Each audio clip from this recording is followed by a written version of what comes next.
बिहार की सियासत में एक बार फिर सुरक्षा का मुद्दा गर्मा गया है। दरभंगा में सांसद पप्पू यादव की सुरक्षा को लेकर कांग्रेस सड़कों पर उतर गई। खान चौक पर कांग्रेस नेता मुन्ना खान के नेतृत्व में केंद्रीय गृह मंत्री अमित शाह का पुतला तक फूंक दिया गया। प्रदर्शनकारियों ने पप्पू यादव को फौरन हाई लेवल सुरक्षा देने और उनसे जुड़ी हालिया घटना की जांच की मांग उठाई। सवाल यह है कि आखिर पप्पू यादव की सुरक्षा को लेकर इतना राजनीतिक बवाल क्यों? क्या वाकई सांसद की सुरक्षा व्यवस्था में खतरे का आकलन दोबारा करने की जरूरत है या फिर सुरक्षा के मुद्दे पर बिहार में सियासत तेज कर दी गई है? क्या पूर्णिया सांसद पप्पू यादव की मुश्किलें अब बढ़ने वाली हैं? इन सवालों के जवाब हम देंगे अपनी इस स्पेशल स्टोरी में। नमस्कार, मैं हूं परवीन शेख।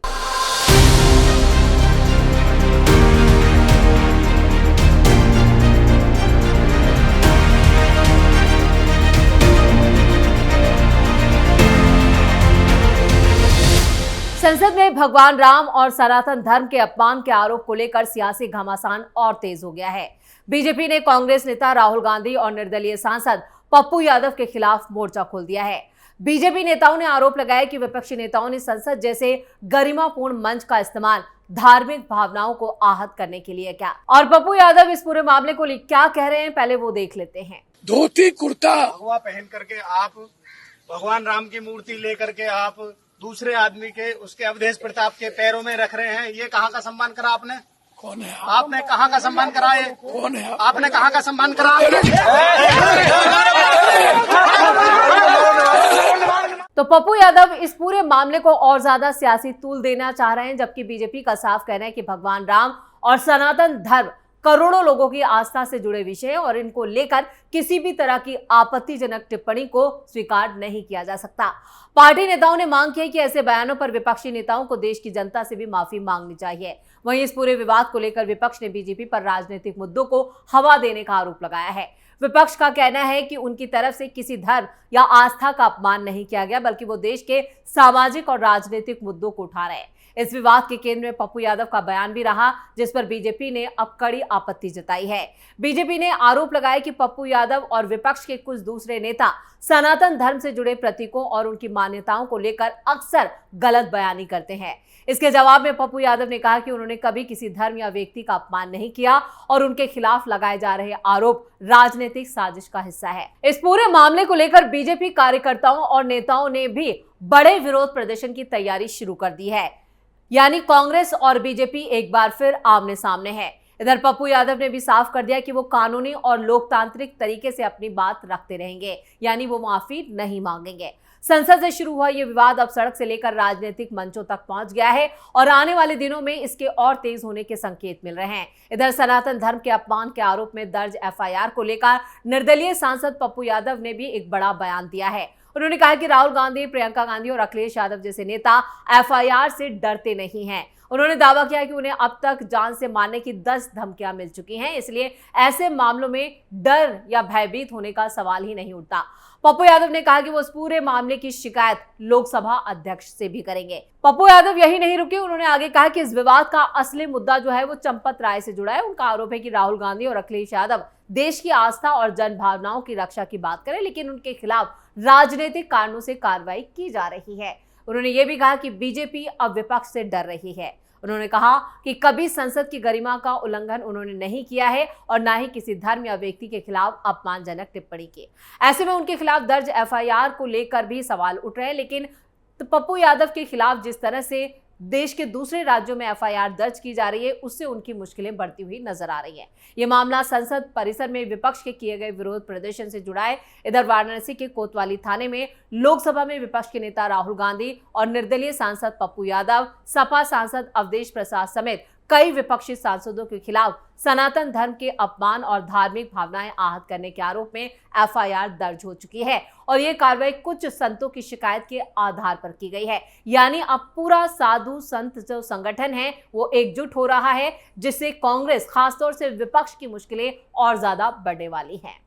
विरोध प्रदर्शन में क्या हुआ था? विपक्ष ने संसद परिसर में राम मंदिर के चढ़ावे चोरी और छात्र प्रदर्शनकारियों पर पुलिस कार्रवाई के विरोध में एक सांकेतिक प्रदर्शन किया, यानी एक मंचन किया गया, नाटक किया गया, जिसमें भगवान राम का बार बार अपमान किया गया। इस पूरे नाटक में प्रदर्शन के दौरान दान पात्र रखा गया, जिसमें राहुल गांधी समेत कई सांसदों ने पैसे डाले वहीं भगवा वस्त्र पहने पप्पू यादव ने सांकेतिक रूप से पुजारी यानी संत की भूमिका निभाई और दान पात्र से पैसे जेब में रखते हुए वो नाटक करते यानी नौटंकी करते नजर आए।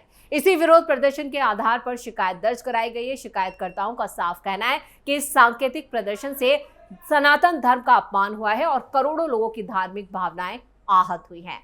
वहीं पप्पू यादव का कहना है कि यह सिर्फ लोकतांत्रिक विरोध का एक प्रतीकात्मक प्रदर्शन था जिसका मकसद किसी धर्म का अपमान करना नहीं था।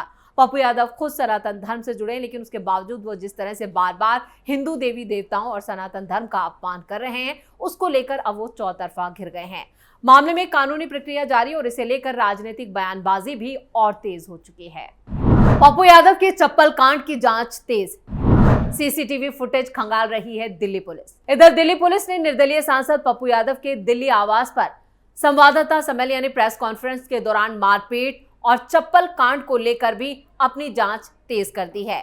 पुलिस वालों ने हमले और उससे जुड़े और उनके काम में बाधा डालने को लेकर भी एक और एफआईआर दर्ज की है। पुलिस अधिकारियों ने ये जानकारी दी और साफ कहा कि अभी मामला जो है वो काफी गंभीर होता हुआ नजर आ रहा है।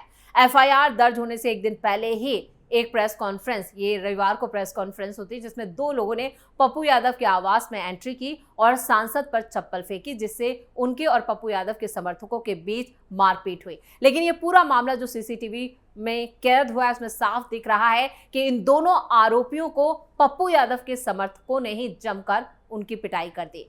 पुलिस के मुताबिक भारतीय न्याय संहिता बीएनएस की कई प्रावधानों के तहत एफआईआर दर्ज की गई है, जिसमें धारा 221 यानी लोक सेवक के आधिकारिक कर्तव्यों के निर्वहन में बाधा डालना, धारा 121(1) यानी लोक सेवक को आधिकारिक कर्तव्यों का पालन करने से रोकने या रोकने के इरादे से स्वेच्छा से चोट पहुंचाना, और धारा 132 लोक सेवक के खिलाफ हमला करना या आपराधिक बल का प्रयोग करना, और धारा 3(5) यानी सामान्य इरादे के तहत ये पूरा अटैक किया गया।